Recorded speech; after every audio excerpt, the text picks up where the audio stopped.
Je ne sais pas s'il y a des remarques plus générales, des points que vous souhaitez aborder au seuil de cette journée. Encore une fois, faite en distanciel. Jennifer me disait qu'on était encore plus de 65 connectés il y a quelques minutes, ce qui prouve votre intérêt et je vous en remercie. La qualité des présentations, je remercie tout le monde. Encore une fois, la filière l'objectif de la filière que co-animée avec Vincent, c'est vraiment d'être une aide au développement de projets, de réponse à un certain nombre de questions. Tout n'est pas parfait et on sait que les budgets, même s'ils sont significatifs, ne suffisent pas toujours, en particulier pour les centres de compétences.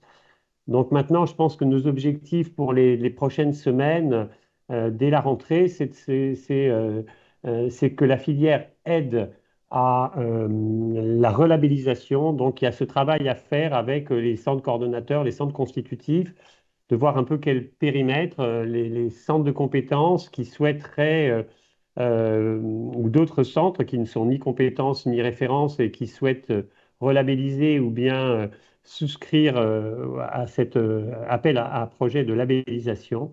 Voilà, donc là, il y a un travail où il faut qu'on soit vigilants tous ensemble à ce que l'offre de soins en matière de centre de référence soit la plus logique possible, en ayant en mémoire ce qui s'est passé en 2017, les questions qui avaient été posées par les experts qui avaient été interrogés pour analyser les différents dossiers. Voilà, donc il y a un peu de travail à faire, il faudra s'y mettre rapidement et la filière, si vous en êtes d'accord avec Vincent, on jouera notre rôle de partenaire dans cette réflexion pour aider à ce que cela se passe le mieux possible. Voilà pour tout le monde et en espérant que bien évidemment le maximum de centres maladies rares soient labellisés l'année prochaine. Voilà, donc Vincent, je ne sais pas si tu veux ajouter quelque chose ou d'autres. Bah non, non, je remercie. Voilà, on était très nombreux à être connectés aujourd'hui. Voilà, c'est le petit avantage de la visio. Merci à tout le monde pour les différentes interventions. Je pense que ça témoigne d'un dynamisme réel au sein de la filière.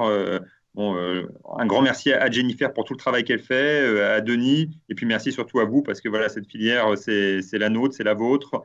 Il faut se l'approprier. Et en tout cas, quand on voit tous les différents intervenants, on voit que bon nombre d'entre vous se sont appropriés la filière. Et puis, voilà, qu'il est important pour nous de pouvoir vous accompagner dans les différents projets, ce qu'on essaie de faire. Voilà, par rapport à la présentation de ce matin de Madame Anne-Sophie Lapointe, on voit bien que au niveau de l'enseignement, de l'aide, effectivement, pour les séminaires de recherche, les DU maladies rares, les projets de recherche, voilà, on essaie de faire de telle sorte que la filière puisse vous apporter tout le support dont vous avez besoin dans le cadre des maladies rénales. Donc, un grand merci à tout le monde pour votre participation active. Et puis, il ne faut pas oublier les 4 centres de référence aussi qui font un travail formidable. Donc, et puis, j'espère à l'année prochaine en présentiel. En présentiel, oui. Bon, mais merci infiniment. On a été jusqu'à 115 connectés, donc c'est bien. C'est vrai qu'on n'aurait sans doute pas été 115 à Paris.